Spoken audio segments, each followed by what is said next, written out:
तत ता थई, ता थई तत ता थई, ता थई तत ता थई, ता थई तत ता थई, ता थई तत। ये मुद्रा थोड़ी कठिन है। चांद निकलने से पूर्व हमें सारी मुद्राएं सीखनी होंगी। कोजागरी पूर्णिमा का उत्सव हमारे नृत्य से ही आरंभ होना है। एक बार पुनः प्रयास करते हैं सखियों। हाँ।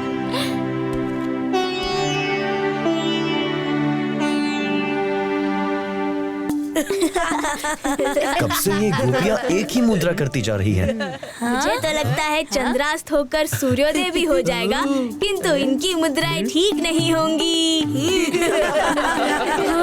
कौन है वहाँ? कान्हा तुम? ये सब यहाँ छुपकर हमारी नकल उतार रहे हैं। नहीं राधा, हम तो तुम्हारा नृत्य देखकर मंत्रमुग्ध हो रहे थे। अब कान्हा ने कहा है तो सच ही होगा। वो कभी मेरी झूठी प्रशंसा नहीं करेगा।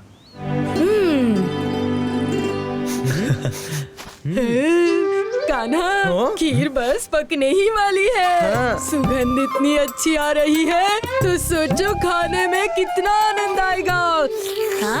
ज्ञात है ना, आज जब तक चंद्रोदय नहीं होगा किसी को भोग नहीं मिलेगा। हम भोग प्राप्त करने में महारथी है राधा। कोई ना कोई रास्ता तो निकाल ही लेंगे।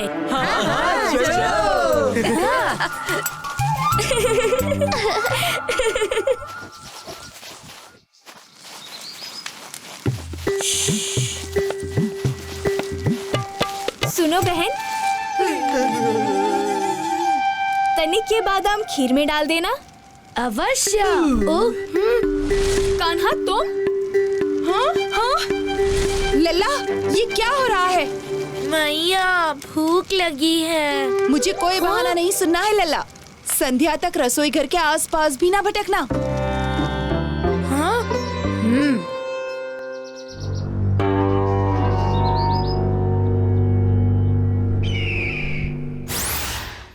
महाराज की जय हो। आप यहाँ महल में चिंतित बैठे हैं और वहाँ नंदगांव वासी कोजागिरी पूर्णिमा का उत्सव मना रहे हैं। चमचा सा हर बीते चंद्रमा के साथ मेरा काल मेरे समीप आ रहा है, किंतु अब बस बहुत हुआ। मैं उन नंदगांव वासियों की पूर्णिमा को अमावस्या बना दूंगा। हाँ, तू असुर प्रकट हो।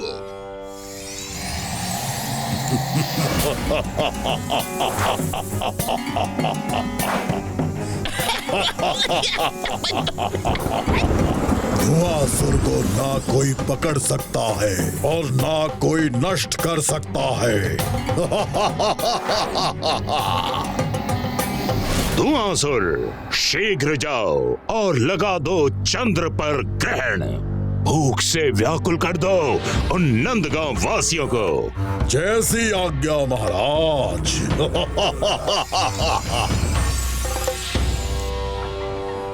देखो देखो, आसमान में चांद के उगने की लालिमा छा रही है। अब किसी भी क्षण चंद्रोदय हो सकता है। और अब किसी भी क्षण हमें खीर मिल सकती है मित्रों।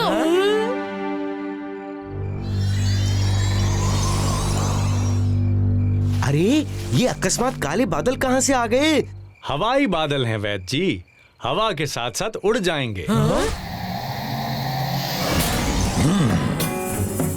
नंदगांव वासियों, आज ना ही चंद्रोदय होगा और ना ही तुम लोगों का उपवास खुलेगा। भूख से प्राण गंवाने के लिए तत्पर रहो।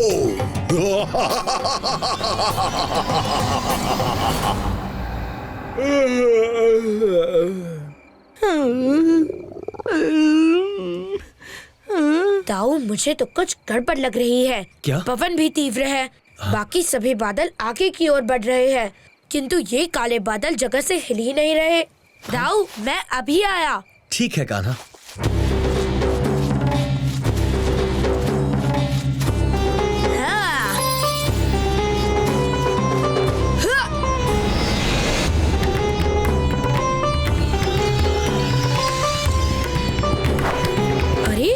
चंद्रोदय चंद्रोदय तो हो चुका है।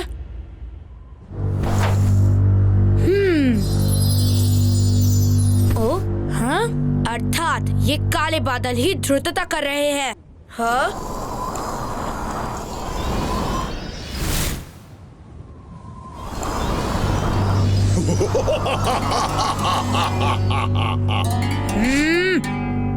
काले बादल नहीं, मैं स्वयं धुआसुर हूँ। किंतु आश्चर्यचकित हूँ ये देख कि तुम जैसा तुच्छ बालक यहाँ कैसे पहुँच गया। मायावी जान पड़ते हो। याद होता है कि तुम ही वो बालक हो जिसे महाराज कंस दिन रात खोज रहे हैं। बालक नहीं, कान्हा कहो। चंद्रदेव के सामने से हट जाओ और चलो मेरे साथ नंदगांव स्वादिष्ट खीर का आनंद लेने। तुम मुझे क्या खीर का आनंद दिलाओगे बालक? उससे पहले मैं तुम्हें और तुम्हारे नंदगांव वासियों को मृत्यु का आनंद दिलाऊंगा। धुआसुर सावधान!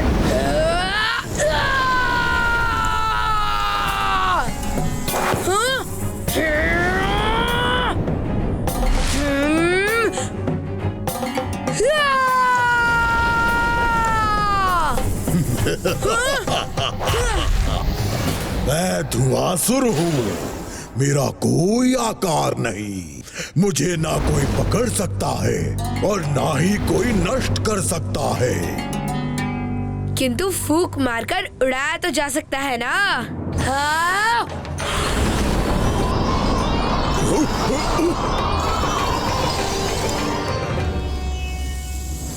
कृष्णा!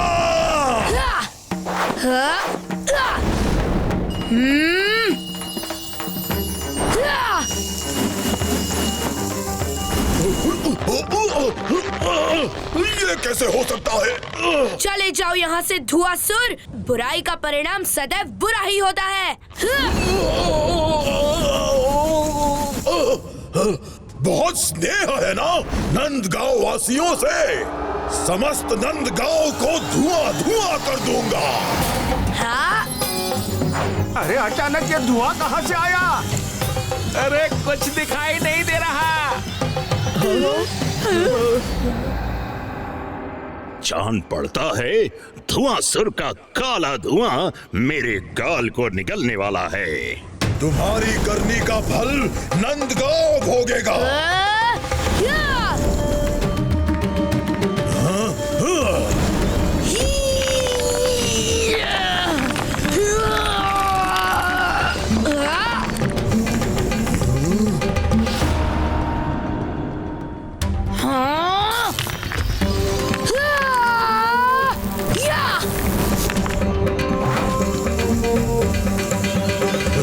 तुम एक असंभव प्रयास कर रहे हो कृष्णा।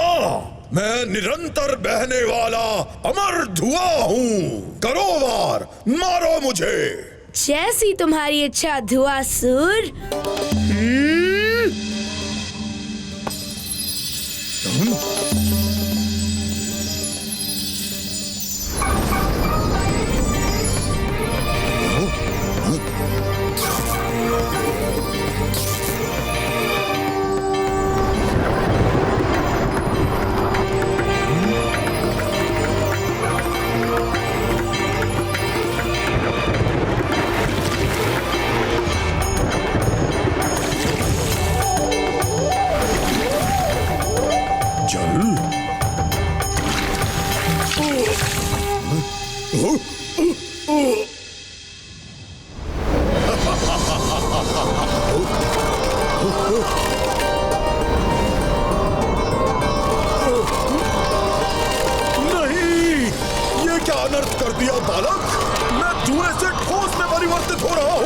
खीर खाने के लिए मुझे ये करना ही पड़ेगा धुआसुर। हाँ? नहीं कृष्णा, नहीं।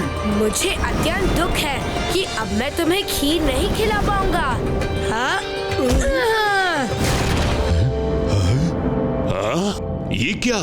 महाराज, जान पड़ता है कि उस बालक ने धुआसुर को ही धुआं धुआं कर दिया। नहीं। अरे वो देखो, बादल छट गए, आसमान में तारों की वर्षा हो रही है। चंद्रोदय हो गया। चलो नृत्य कर उत्सव का आरंभ करते हैं। चलो जल्दी से भोग लगाओ। अब तो खीर मिलेगी ना? हाँ हाँ अवश्य।